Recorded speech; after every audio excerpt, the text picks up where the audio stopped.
Baik, selamat berjumpa kembali. Pada pertemuan kita kali ini, kita membahas tentang sumber daya ikan atau pengenalan sumber daya ikan, di mana sumber daya ikan itu sendiri ada terbagi tiga berdasarkan tempat hidupnya, yaitu yang pertama sumber daya ikan air laut, yang kedua sumber daya ikan air payau, di mana air payau itu adalah perpaduan antara air laut dengan air tawar, dan yang ketiga adalah sumber daya ikan air tawar. Namun pada pertemuan kita kali ini kita membahas atau lebih fokus pada sumber daya ikan air laut. Nanti untuk sumber daya ikan air payau dan air tawar kita akan membahas pada pertemuan kita yang berikutnya. Terus sumber daya ikan air laut ini ada dikelompokkan beberapa jenis. Yaitu yang pertama adalah sumber daya ikan pelagis, kemudian sumber daya ikan demersal, di mana ikan demersal ini lebih kita kenal dengan ikan dasar perairan. Kemudian sumber daya ikan hias, ini juga dikelompokkan karena memiliki warna yang cantik dan daya tarik tersendiri.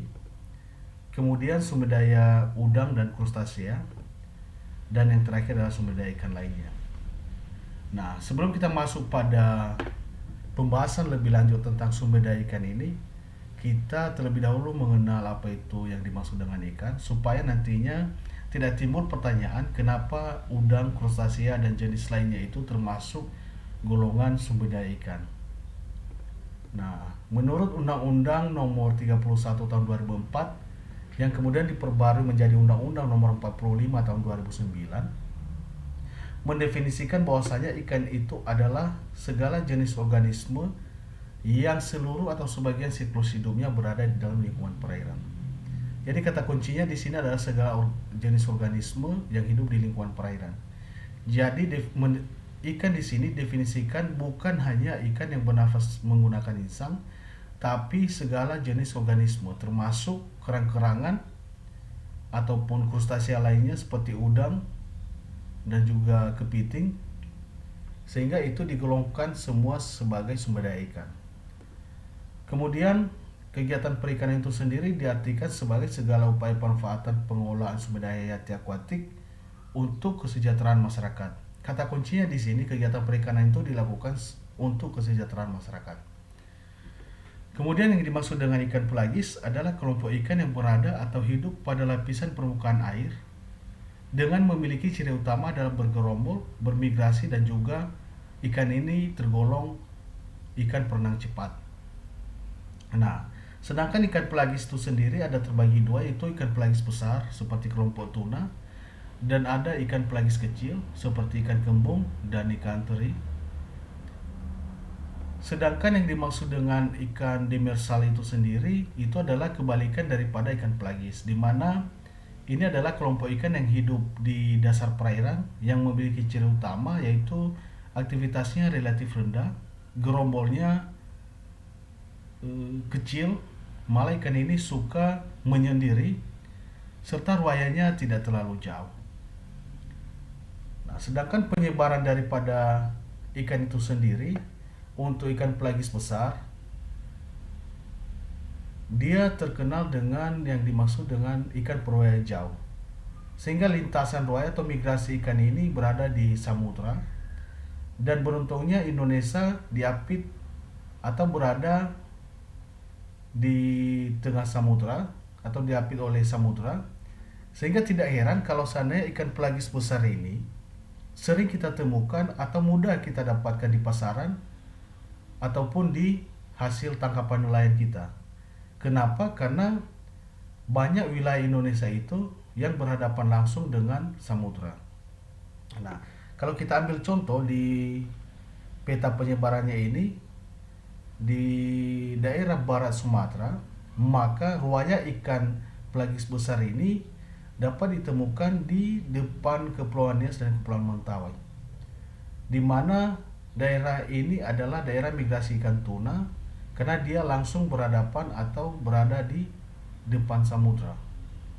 Nah, begitu juga dengan daerah lainnya yang berhadapan dengan samudra, termasuk di daerah Maluku, di mana penyebaran ikan tuna dan cakalang ini yang ada di Indonesia meliputi Laut Banda, Laut Maluku, Laut Flores, Laut Sulawesi, Laut Hindia, Barat Sumatera sampai ke Teluk Cendrawasih dan Laut Arafura. Nah, sedangkan tuna dan spesies ikan pelagis besar ini, umumnya ini mereka adalah peruaya jauh dan mereka berada di ZEE atau zona ekonomi eksklusif. Sehingga dalam pengolahan perikanan atau pengolahan ikan pelagis besar ini perlu adanya kerjasama regional atau internasional. Namun karena Indonesia langsung berhadapan dengan samudra, maka ikan tuna ini dalam melakukan migrasi masih bisa kita dapatkan di wilayah yang dekat dengan pesisir, sehingga bisa dilakukan penangkapan oleh nelayan kita. Kemudian ikan pelagis kecil ini tersebar hampir di seluruh wilayah Indonesia. Kenapa? Karena penyebaran ikan pelagis kecil ini berada di sekitar perairan dekat pantai. Yang penting di daerah ikan ini ada kelimpahan plankton yang lebih tinggi dibanding dengan daerah lainnya. Sedangkan ikan demersal itu sendiri ini juga tersebar hampir di seluruh laut Indonesia. Namun pada saat ini eksploitasi terhadap ikan demersal ini sangat tinggi, sehingga perlu adanya pengolahan penangkapan atau manajemen penangkapan yang berkelanjutan. Di mana ikan demersal itu sendiri terbagi atas dua jenis, yaitu ikan bentik dan ikan bentopelagis. Di mana ikan bentik itu adalah ikan yang menghabiskan hampir seluruh masa hidupnya di dasar air atau di dasar perairan, sedangkan bentopelagis ini adalah ikan yang bisa berenang ke atas permukaan perairan, namun akan tetap kembali ke dasar perairan untuk melakukan aktivitas hidupnya. Sedangkan ikan hias yang ada di Indonesia itu hampir tersebar juga di seluruh Indonesia. Kenapa? Karena Indonesia memiliki terumbu karang yang cukup bagus dan cukup besar, sehingga itu merupakan tempat bagi ikan hias itu untuk melanjutkan hidup. Sehingga di Indonesia jumlah ikan hias itu sangat besar, yaitu sekitar 400 jenis, dan di mana 350 jenis itu bisa dijumpai di perairan timur Indonesia. Nah, selanjutnya adapun contoh-contoh daripada ikan pelagis besar itu yaitu seperti kelompok tuna, kelompok marlin. Namun di kelompok tuna ini yang memiliki bobot besar yang pernah ditemui adalah bluefin tuna atau lebih dikenal dengan tuna sirip biru. Sedangkan pelagis kecil ini contohnya sebagian kecil aja, ada ikan terbang, ada ikan tembang, dencis, dan ikan kembung. Ini sebagian kecil. Kemudian ikan demersal ada kelompok kerapu, kakap, bayung, ikan kakatua, dan lain sebagainya. Untuk jenis ikan hias itu ada seperti ikan nemo, butterfly, ini ada lionfish dan lain sebagainya yang memiliki nilai tarik yang bagus. Kemudian udang dan krustasea itu udangnya seperti lobster, udang kipas, ronggeng, dan lain sebagainya. Dan juga untuk kepitingnya ada kepiting bakau dan juga rajungan. Nah, sedangkan sumber daya ikan lainnya itu ada kelompok rumput laut, ini anggur laut, kelompok sotong, ada juga gurita, kerang-kerangan. Di sini juga ada teripang, itu semua termasuk dalam jenis kelompok ikan. Ini ubur-ubur juga, yang penting ini semuanya termasuk dalam kelompok ikan sesuai dengan peraturan undang-undang yang kita bahas pada lembaran pertama tadi.